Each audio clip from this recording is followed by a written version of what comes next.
Hi sir, I'm Mark Adrian Padra and we will discussing the entrepreneurship. So, let's start.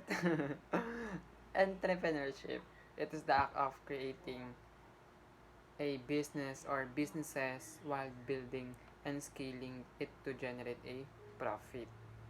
An important driver of economic growth and innovation. While the entrepreneur is the person who set up a business with the aim to make a profit and creates a new business bearing most of the risks and enjoying most of the rewards. So, may entrepreneurship din tayo dito sa Pilipinas. The notion of the entrepreneur as simple one who forms and manage business is apparent in government programs that attempt to develop small-scale industry. In the Philippines, many entrepreneurial development training programs rest on such assumptions. But even without the presence of government support, the statistic for the past 50 years or so on, the number of business established formed every year would generally show an increasing trend. They were mostly in food processing, property development, and trade, including shopping malls, of course. So, lesson 2. Relevance of entrepreneurship to senior high students. Medyo mahirap to. Importance of entrepreneurship is just that entrepreneurship generates new wealth in an economy. The number 2 is the entrepreneurship decrease poverty.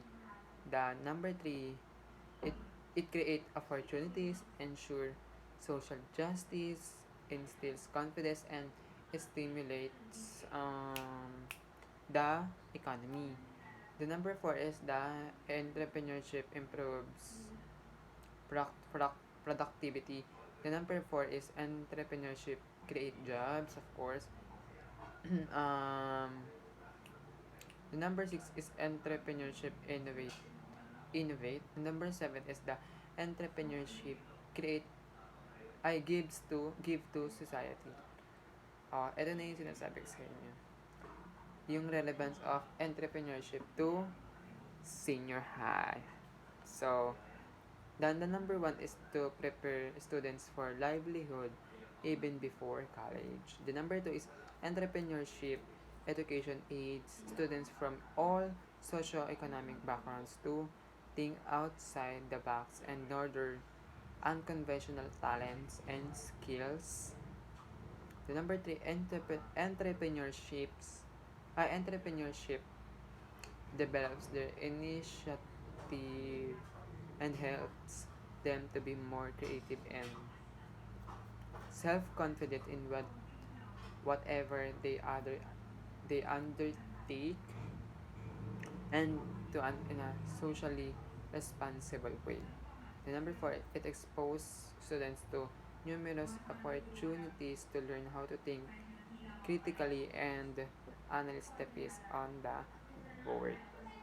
The number 5 is the being aware of all the important factors and seeing how they affect each other is the foundation of a smart decision-making process.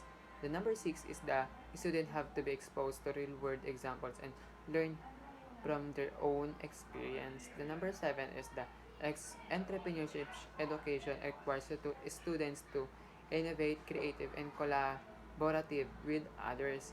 The number 8 is the entrepreneurship education provides budding entrepreneurs with the skills and knowledge to come up with business ideas and develop their own ventures. Lesson 3 na tayo. Competencies in entrepreneurship and job opportunities for entrepreneur as a career. There are 3 levels of competencies which all an entrepreneur need. The number 1 is the personal. Ayan, nawala. Na 20% said. There are 3 levels of competencies which all entrepreneurs need. The number 1 is the personal competencies. The number two is interpersonal competencies. And the number three is business competencies. When we say personal competencies, these are ability to ground yourself so that you are secure and self-assured in whatever situation you may find yourself. The next yung example is yung creativity, yung determination, integrity, and yung self-criticism. Syempre. The number two is yung interpersonal competencies. These are your ability to lead, influence, communicate, supervise, negotiate, and control people's all levels. And it is the ability to get along with people and motivate people to perform jobs. Entrepreneurs must effectively manage people. The number three is the business competencies. These are set of particular abilities and knowledge that sets a company apart from its competitors. It also refers to the key characteristics that successful entrepreneurs should have in order to be successful. Example is yung business vision, financial management, and networking. Okay. The next topic is yung core versus common competencies in entrepreneurship. Let's tackle about the competence. In entrepreneurship, play a leading role in making entrepreneurs successful. Entrepreneurial competencies facilitate opportunities, recognition, help adapt rapidly to change, enhance business performance, strengthen the firm's competitive position, and stir the achievement of organizational success. It is sum total of the personality, skills, and knowledge that the entrepreneur possesses, which are necessary to effectively perform their functions and responsibilities. And the next one is the competence is an underlying personal characteristic which leads to superior superior wait nawawala superior superior performance. It is a combination of knowledge, skills, attitude, and motives. The next one is the core competence. It's the foundation for sharpening a company's competitive edge, and it guides brand computation, business growth, and marketing strategy. The common competence is the one of that describe the knowledge, skills, and ability found in most or all position.